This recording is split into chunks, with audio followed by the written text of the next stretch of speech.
This is a difficult topic to talk about because people get oddly defensive and you start discussing things that aren't actually part of the discussion. And please elaborate. Yeah. That's code for I don't understand what you just said. So you said too many words without enough content. Nah, I'm not even going to say that. Never mind. Scratch that part out. I don't know.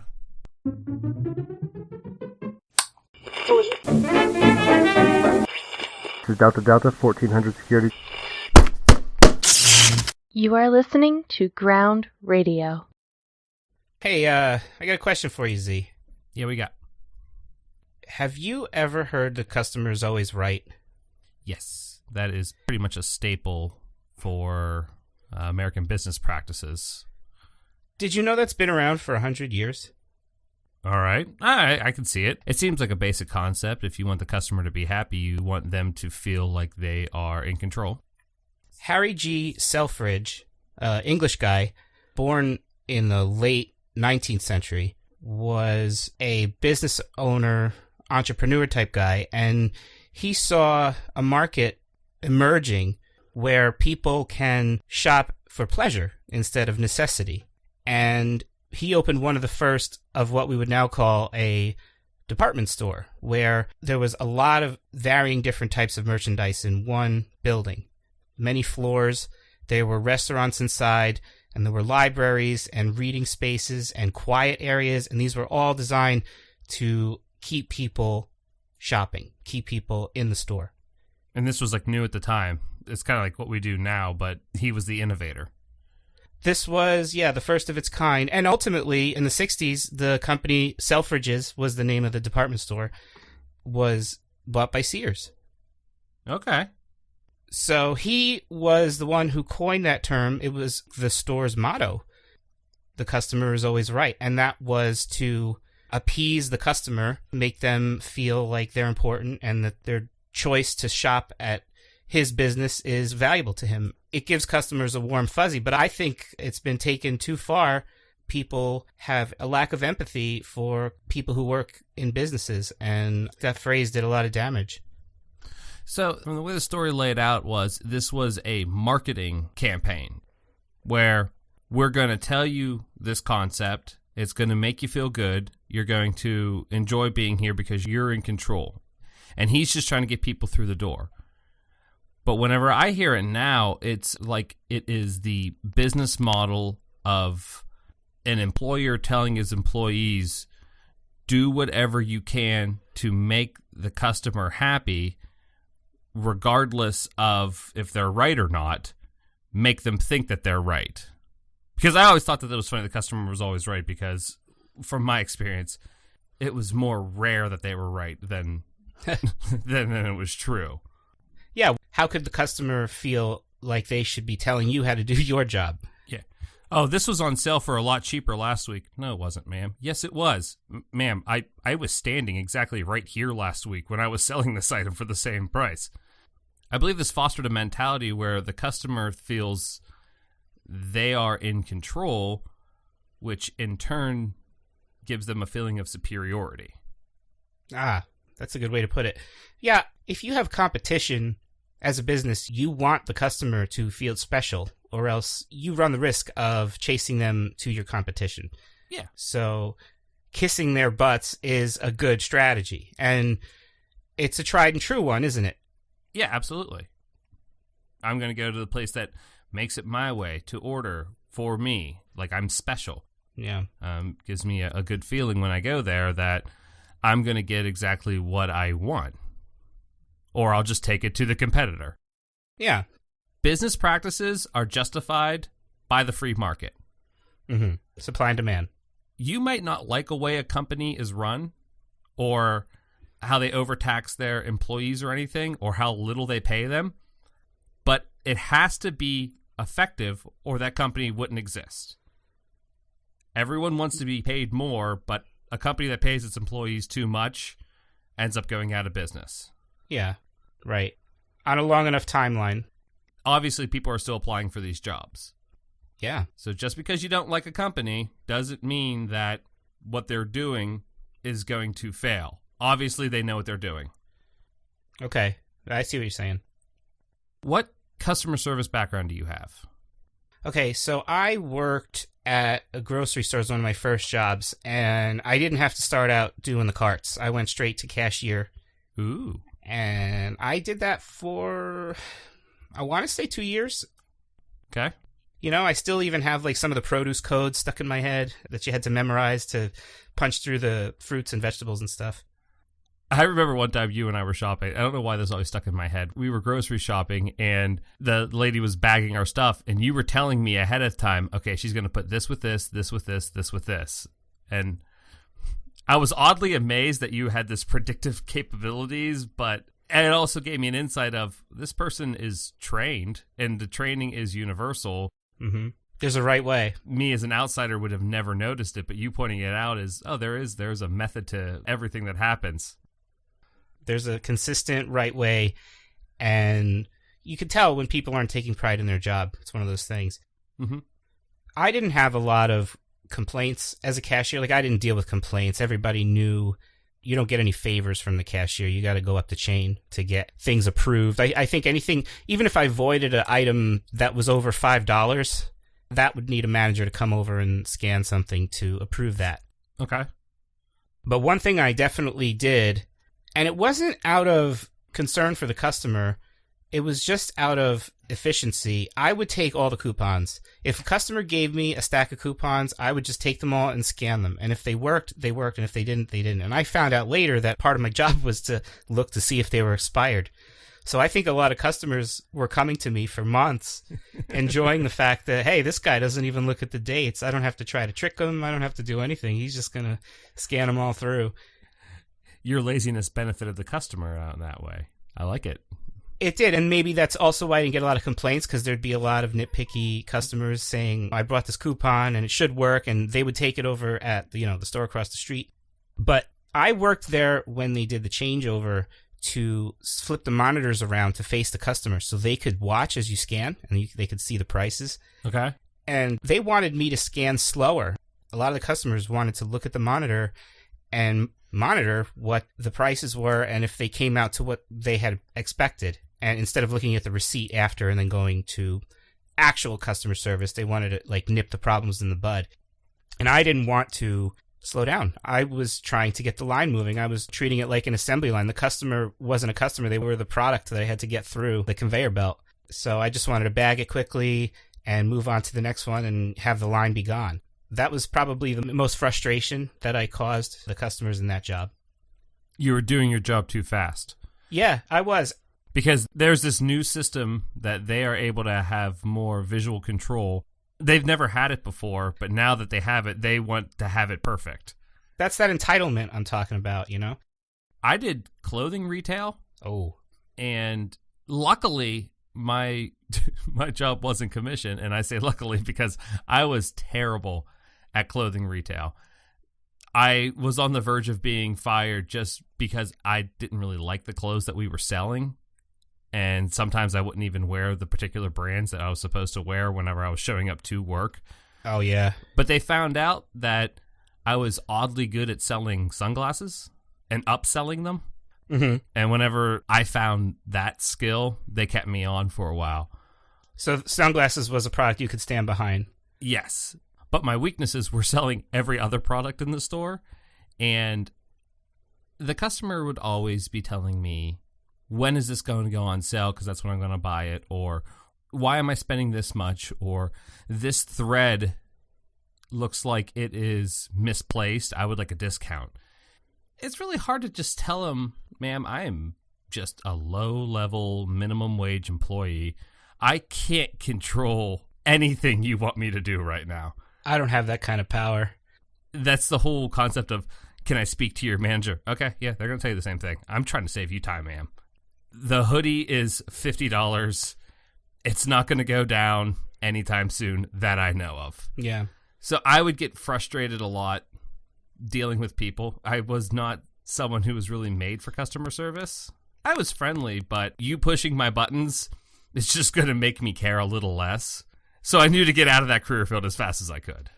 Was that a store in the mall? Yes, it was in the mall. That was the best part. I mean, at least I could people watch all day. Like, I enjoyed that, but people talk all day? No, I'm not into that. No, and $50 is outrageous. And we're talking 2003 prices. Yeah, in early 2000s. Yeah, so $50 for a hoodie is outrageous, and there are some people who just shouldn't shop at the mall. Go to Target, go to Kohl's. Yeah, we sold Timberland and Polo. Yeah. Kind of give you a sense of the time there. So it was higher end, but still somewhat affordable for the area. But it's not. It doesn't cost Timberland anymore to make that hoodie than, it costs Champion to make the one at Walmart. No. Oh, no, absolutely. And the Champion one's way more comfortable. But this isn't a Middle Eastern bazaar. Like, we're not going to haggle. The price on that tag is what you're going to pay up there. Yeah. No matter what you want to say, the thread. I'll take $10 off because that one thread's misplaced. No, it's not going to happen. And that's what TJ Maxx is for, by the way. That's why you go there, to get the irregulars and the rejects, or whatever you want to call them, that didn't come out exactly the way, or maybe... Do they also sell things that don't sell well? I don't know, but that lady didn't sound like she should be shopping in the mall at all. I wish there was only one. Yeah. But you had also skilled positions in customer service. Ah, yes, you talking about barbering. Yeah, after I grew up a little bit and got some training. Sure, I was dealing directly with my customers, with every single one. It was a completely unavoidable part of the job. Not that I wanted to avoid it. Although, when you got a hangover, or, you're not feeling so good, sometimes it would be nice to just sit in a back room and do work. But barbering, that's not possible. Were you treated differently? Barbering's one of those things where most people aren't going to be disrespectful to your face, especially beforehand. But even afterwards, it's pretty professional in there. I'm not going to get people mouthing off to me or trying to belittle me as a barber, because there's a relationship there where even if you didn't do it exactly to their specifications, as long as they felt like you were taking care of them, it's got to be a safe environment. It can't be hostile. Yeah, you control their appearance. Mm-hmm. Whereas if I'm selling clothes, they feel like they have the upper hand. I could see something like being a barber being a different situation, because you have a lot more power in that relationship than someone in retail or food service and such. Yeah. Because you are directly controlling someone's appearance. Yeah. They are in a vulnerable position, so I'm going to be nice to you, but if the tables were turned, I would be a total jerk. And I've had situations where people said to me they weren't happy, and I offered them to not have to pay. I said, well, I'm sorry about that, and you're off the hook. And they still insist on paying. That's how respectful the relationship usually is. Well, that's a confusing interaction then. I mean, I know you can't narrow down specifics, and there's always different reasons why, but was there anything useful in that interaction for you? I don't mind people giving me constructive criticisms. Part of my routine is to offer a mirror right at the end, face them away from the big mirror behind them, and then they can look at the whole haircut. Mm-hmm. And some people don't bother to look at all, and I don't like that too much. And then there are the people who just give it a quick look and go, that'll work. And then I'm not sure if they're happy. That's something that I could do without. I prefer the open communication. And so when somebody says, like, I don't really like it and there's nothing you can do to fix it, probably because it's too short is usually the issue. I got to tell them, like, hey, I didn't do what I was supposed to do, and I'm sorry about that. Therefore, this shouldn't cost you anything. But they seem to say, like, well, you still spent time on me. You were still respectful. You still took care of me. It'll grow back. I'm not going to try to get a free haircut out of this, like that lady was trying to get half price on a sweatshirt because of a thread. Yeah. Okay. It seems like there are some big differences in there. We polled our listeners, and we asked them for their horror stories with customer service, both to employees and from customers, depending on what side of the counter you were on. And overwhelmingly, there were more people willing to say, this is how I was treated when I was an employee from a customer than the other way around. Yes. I don't think people like to highlight when they were over demanding. I was a total diva at Starbucks last week. Yeah, I'm not saying that businesses and employees are always accurate, but the way we frame the question of, hey, there's two sides to this story. It almost felt like the people who were on the other side, the customer side, just didn't want to speak up. So this turned into more of a dealing with customers. How terrible is it? Our experience with customer service jobs were, for the most part, entry-level positions. And that's not the way that everybody starts their, I don't want to say their career, but they start off working, like you start working when you're like 15 or so. Some people end up working on the farm. Some people might be doing landscaping. Some people escape the entire customer service world. And I think those are the people that are most oblivious when dealing with customer service. They must have a much harder time putting themselves in that person's shoes, not realizing that most people are working to live. Like you said, I don't have any say in what happens here. I'm coming in here to make some money and use it for the rest of my life, which is more important to me than what I'm doing right now. It's absolutely bizarre that people will feel comfortable giving people the business when these people are just trying to make a living. This is like the landmine, the concept of unskilled labor. Yeah. And that word, it just puts up defenses for everyone. Sure. Yeah, you don't want to sound like a grunt. You want to sound like you were doing important work, too, when you were a customer service employee. But the word comes up a lot. And when people hear that phrase, they believe, I'm in one of those positions, it's a personal attack. But it's not. Unskilled labor, by definition, is work that requires practically no training or experience for its adequate and competent performance. Okay. So you could be like an MIT mechanical engineer grad, but if you are working an unskilled labor position, you are going to be paid and compensated for that position because it doesn't require you to use those skills. It's not a personal attack. Right. There's always this concept, this hyper-patriotic concept that everybody needs to serve the military for 2 years or so just so they have an appreciation. Okay. I disagree. That's what they do in Israel, I think. Yeah, well, there's a lot of countries that do that. Okay. But I believe everyone needs to be in customer service for at least 8 months. Okay. Because that's whenever you can realize that you being a jerk to them does no good for anyone. Mm-hmm. And most of the time, whenever customers are having problems with customer service employees, it's because they are not treating that employee like another human being. And that was a common thread with a lot of the stories that we came up to.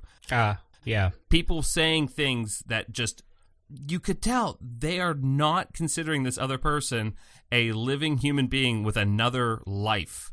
They are just a background player in the customer's life that provides a service, and if it's not done exactly right, all hell's going to break loose.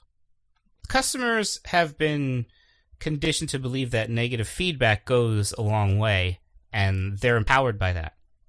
To a certain extent, it does, but we can't worry about what every little customer's nitpicky preferences are and run a business at the same time. Like, a business has to please a lot of people, not necessarily individuals, to be successful. True, but there's 3 players involved. There's the business owner, the employee, and the customer. Yeah. And they all have a different perspective on this whole thing. The customer service employee is the one who has the least amount of power and the most amount of interaction. Yes. So the business owner will obviously say, bend over backwards, do what you can, get the sale. And the employee usually doesn't have the power to get what the customer wants done. And that can lead to a lot of frustration.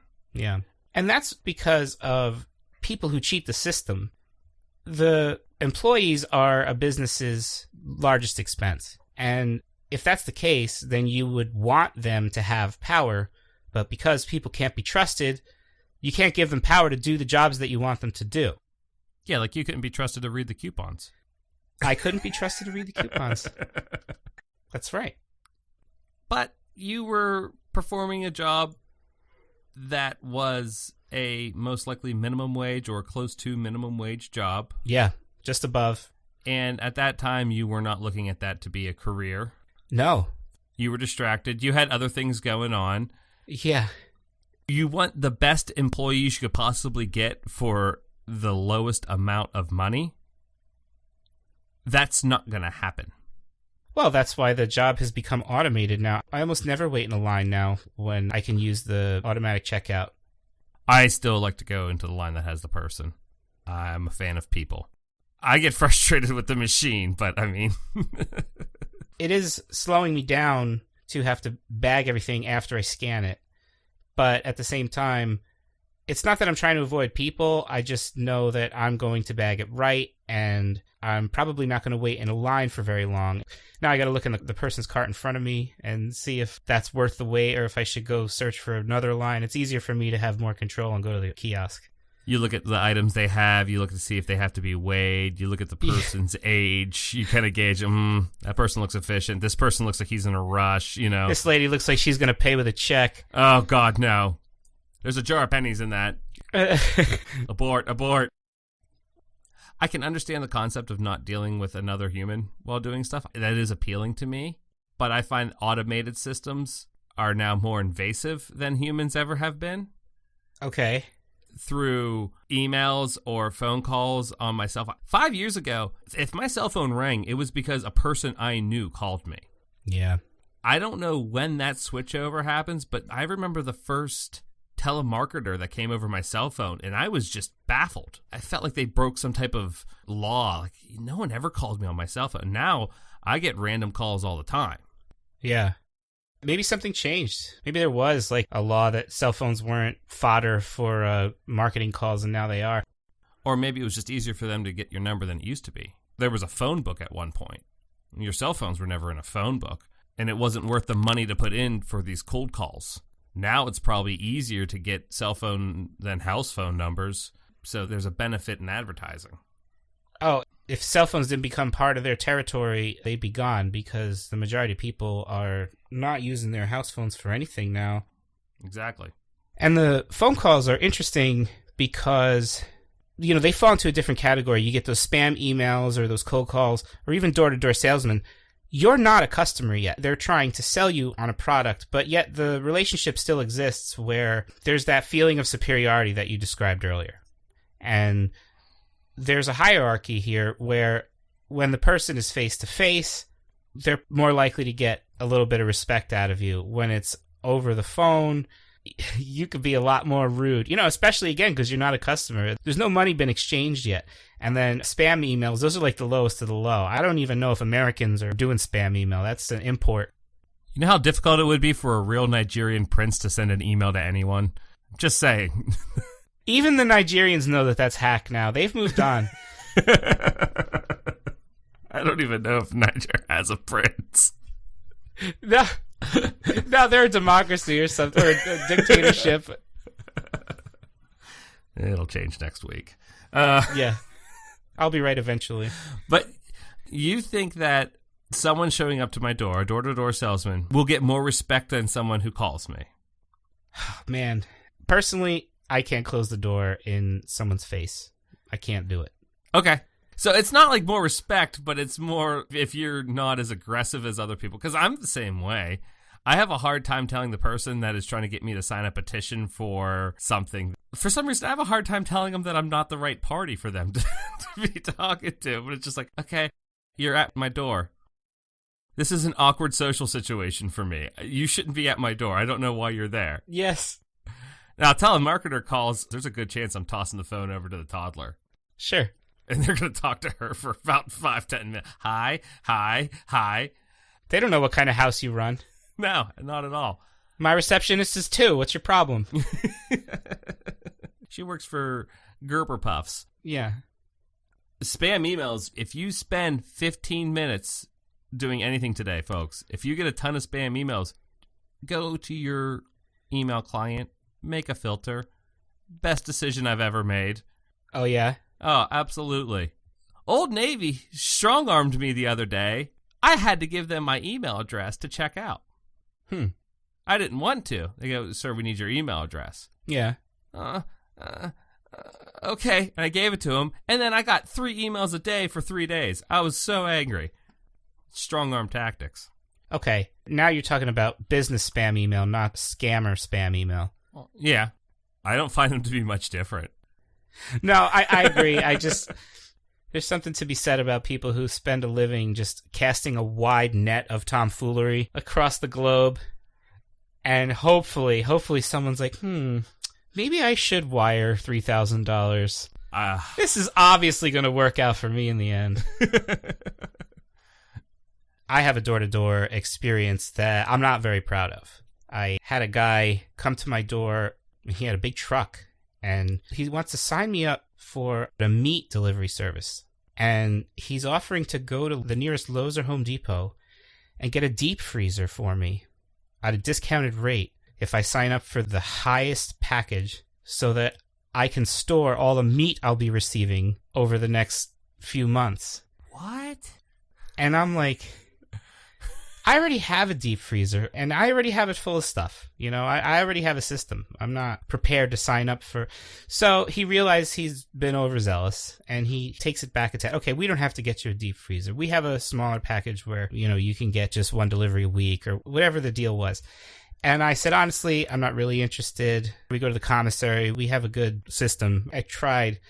I really did want to slam the door on him, but I couldn't bring myself. So then he scales it back a little bit more, and he says, do you like steak? And I'm like, okay, yes.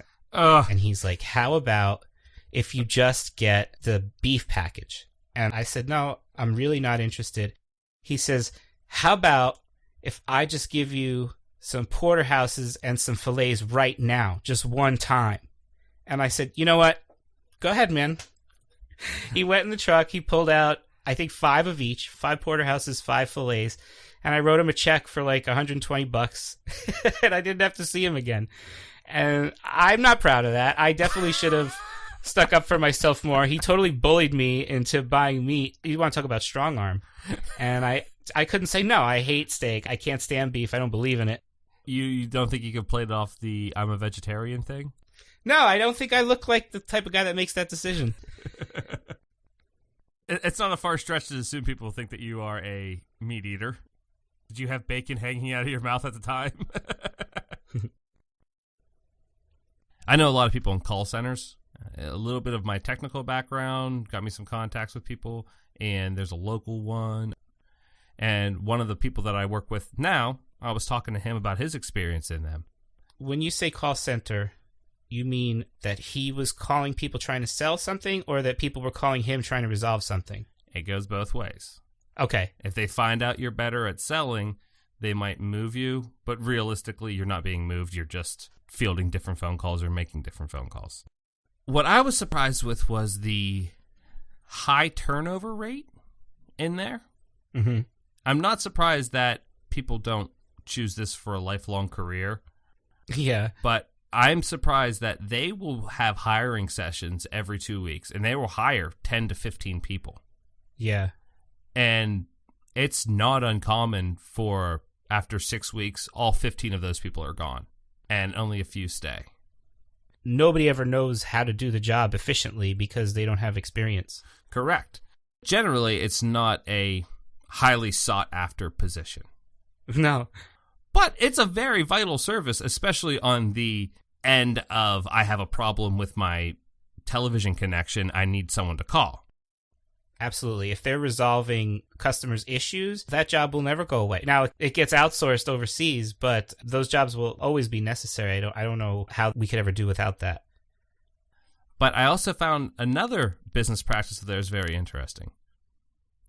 If you are very knowledgeable, they will pull you out of the call center and you'll become like a field technician. So instead of keeping your best people at the computers, you will pull them out and they will be the guys that run out and repair. Which makes sense, but it also shows you the concept of, when I get good enough, I won't be doing this job interacting with the customer anymore. They're going to get the fresh greenhorn. Yeah. Well, the best way to learn how to do the job must be to go through the calls. There's no book you could read to be a tech as efficiently as you could learn how to do it by seeing what problems come up the most and how they're resolved most often, and then you're ready to actually be in the field. That makes a lot of sense, but it doesn't say much for having the most competent people on the other end of the phone. Yes.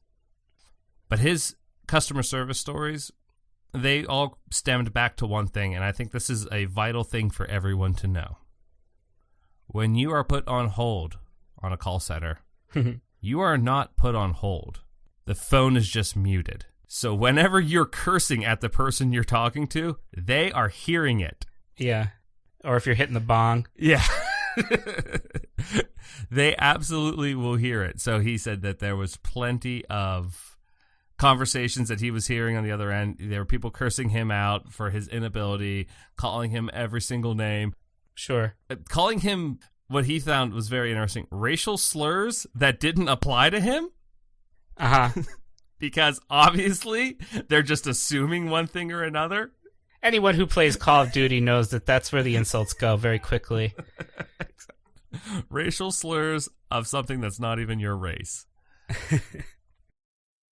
So we asked the audience for listener submissions. We were lucky enough to get some. And my favorite one would have to be the girl who worked at the bagel shop. Yes, that was good. That was terrible, actually, but that was good. A good story, a terrible interaction. She was trying to close down, and she was the only one working that night, which is kind of ridiculous. And a customer walked in with, minutes to go, demanding a dozen bagels, was it? She had 4 bagels left. The lady wanted a dozen. I can understand a bagel shop near closing time is not the most bumping place that you're going to find. So you probably only need one person. It's very unlikely someone's going to be looking for a dozen bagels at 7 o'clock at night. Well, the customer also had a little girl, and the little girl needed to use the restroom, but the restroom was, unbeknownst to the listener, backed up. So the mother demanded that the restroom be fixed. Immediately. Yeah, reasonable demand, especially when you have a little child. Yeah. So as she's going back to fix the restroom, the customer says, I don't want you doing that and then touching our food. Another reasonable request, I would say. Okay, in theory, but what magical person is she going to pull out to do either of those tasks? Right.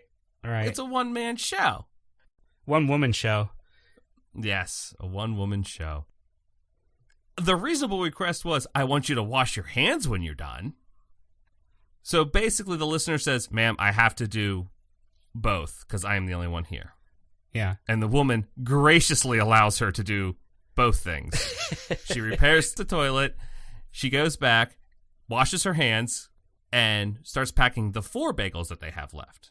The customer then says, well, you didn't have all of the bagels I wanted, and you had to clean and repair the bathroom while we were sitting here waiting. What type of compensation am I going to receive? And didn't the listener offer her to just take the 4 bagels and go? Yeah, they would have been thrown out anyway. So really, that's not a super win. Yeah. But the win is for the listener of getting the lady out of the store so she can close up and go home. And then she finished off the story saying she told her she could take the bagels, gave her the bagels, the lady took them, threw them in the trash, and walked out. Absolutely. I forgot about that. Yeah. To spite her, as if that's going to hurt her feelings. Like, oh, you didn't eat the free bagels I gave you. She did her a favor as far as I'm concerned, because she was going to throw them out. You just did her a favor. Yeah. That is a perfect example of rude customers who just make outrageous demands. Finally, we have an Easter submission. Somebody who had to work Easter. That's rough. They were working in a bakery. A lot of food service, bakery style. Easter is one of those holidays that a lot of employers don't recognize at all. Well, this is a grocery store bakery, so I could imagine that they are trying to get the last-minute shoppers. Okay. This customer came up, said, I guess it was a specific Easter cake. Okay. So you're not going to make bunny cakes. By the thousands on Easter morning. Exactly. And the listener says, I'm sorry, we don't have any right now, and we are not making them. The customer then got very upset and told the listener, you are the reason why I am not spending Easter with my family right now. Can't you go back to your family, sans the cake, and make it work? I believe This listener showed much restraint by not reaching over the counter and throwing this individual through the cake decorations. If you're going out on a holiday, you need to be extra nice to people who are working customer service. Yeah. I drove up to see my family for Christmas, and I'm on the turnpike, and I think I have to pay at least 3 tolls on that trip. And I made sure to say Merry Christmas to everybody. I felt really bad for those poor people being in the toll booth on Christmas Day. We had like Christmas morning with the kids, and then we drove up, so it was 11 in the morning. And I just was like, wow, they're just having a totally different day than the most of us. Very few people have the luxury of working because they love their job. Right. There has to be jobs in the world where people don't enjoy them. They're mundane, yeah. This is how the society works. Because somebody is working those jobs, it is not often their fault that they are working on a holiday. No. And many times they are bending over backwards to support their family one way or another, and this is the best way they can do it. Maybe they're getting time and a half. Maybe they just need the extra hours, and everyone else wanted to spend time with their family, and they're sucking it up, and they're providing for theirs. To not give them as much respect, if not more, than anyone else, it just blows my mind. Yeah, they're making a sacrifice. They should be commended for keeping the world turning, even though everybody else wants some relaxation time. Say please and thank you. It's basic human courtesy. Yeah, and don't expect anything. I had a question for you. You said that you like to interact with people. You're going to get on the cashier line with the person so that you can say, how are you, or how's your day going, or yes, just those little interactions make you have a brighter day. And I get that. Okay. I don't think that that's the way society's going. I think the goal is to deal with customers less and less. I could tell you even 5 years ago, I didn't use Amazon the way I do now.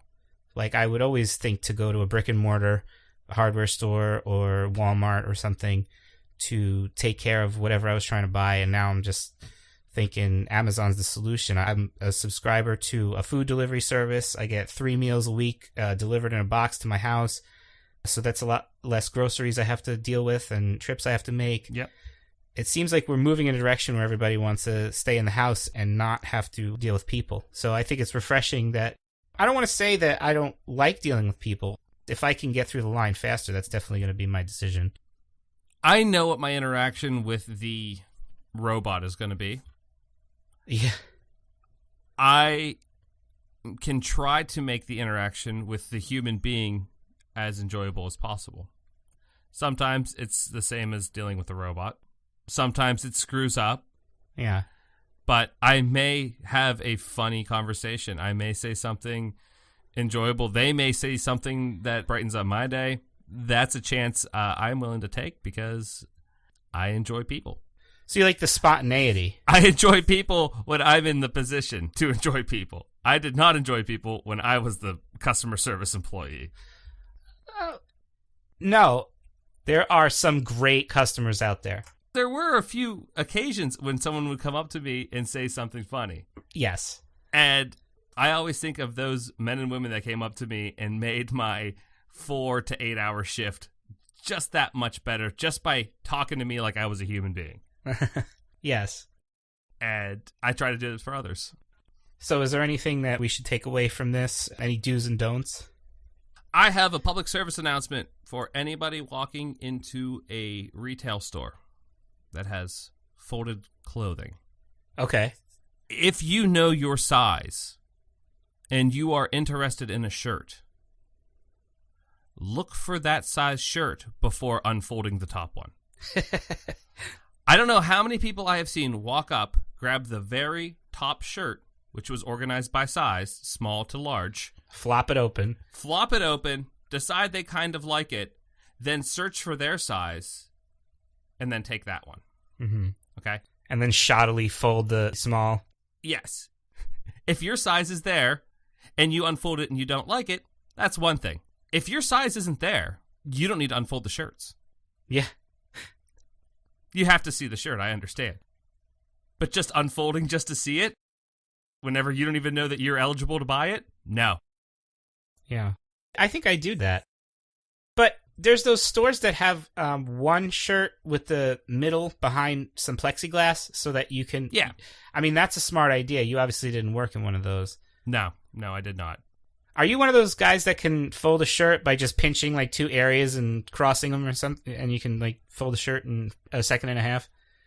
No, I was one of those guys that got yelled at constantly by his boss because he kept doing a terrible job folding. Oh, you weren't meticulous? This is coming from a place of frustration, not a place of love. Okay. Okay. How about you? One of the things that I hated when I was a barber was when somebody would sit in my chair and I say, "What are we doing?" That's always my question. And they say, "Just make it look good." And I'm like, I'm not a mechanic. You can't just drop your car off and say, "Make sure it runs." I feel like there are barbers who would receive that and say, "Okay, I know what to do." But I don't know if I just don't have that kind of confidence or that kind of trust in that people aren't going to be picky. I'm going to force you. I'm going to pry more information out of you and say, no. How short do you want it? Do you want it faded? Do you want me to handle the front at all? Or do you want to leave that natural? There's a lot of questions that I can't just say, make it look good. That's subjective. So they have the people that are too entitled, and then you have people who are just literally saying, cut hair. Yeah. Just nothing. No guidance whatsoever. Okay, I can see that being frustrating. You went to school. You know what to do. All right, man. Bring a picture of yourself in when you liked your hair and just hand me that. Give me something to work with. That is a good move. You know, if instead of don'ts, how about that? Yeah. If when you get your perfect haircut, everybody's got a camera in their pocket now. Take a picture of that on multiple angles and show that to the guy. The barbers are very visual people, and that'll be the ticket to success. The more you know. How about get a shower before you go to the barber? I haven't ran into too many smelly people. Oh my god, that was my biggest fear about working with like people. Like if I had to touch them, if they were dirty. Oh god. Ugh. Yeah. Wash your kids, maybe. All right. Well, that'll do it for us. Thanks to everybody that gave us their submissions. We really appreciate it. It's nice to have interaction with people hearing our voices so that we can involve you guys a little bit. It's exciting. Yeah, and we post this up on Facebook all the time. Just go on there. If you have a story that you want to share, get off your chest, post it up. Someone will read it. Uh-huh. They have been pretty enjoyable. Are we open to topic suggestions if they feel so bold? We can put it in the works, I guess. Uh-huh. If we like it, we will consider it. The more communication, the better. Isn't that what I was just saying? Absolutely. Yep, send it our way. If you have something that you want us to talk about, we'll consider it, throw it up there. We will be back in, I believe we're thinking about doing 2 weeks, but we shall see. We can cut this also. All right, Z, it's been a pleasure. It's been good, buddy. I'll talk to you soon. Yes, sir.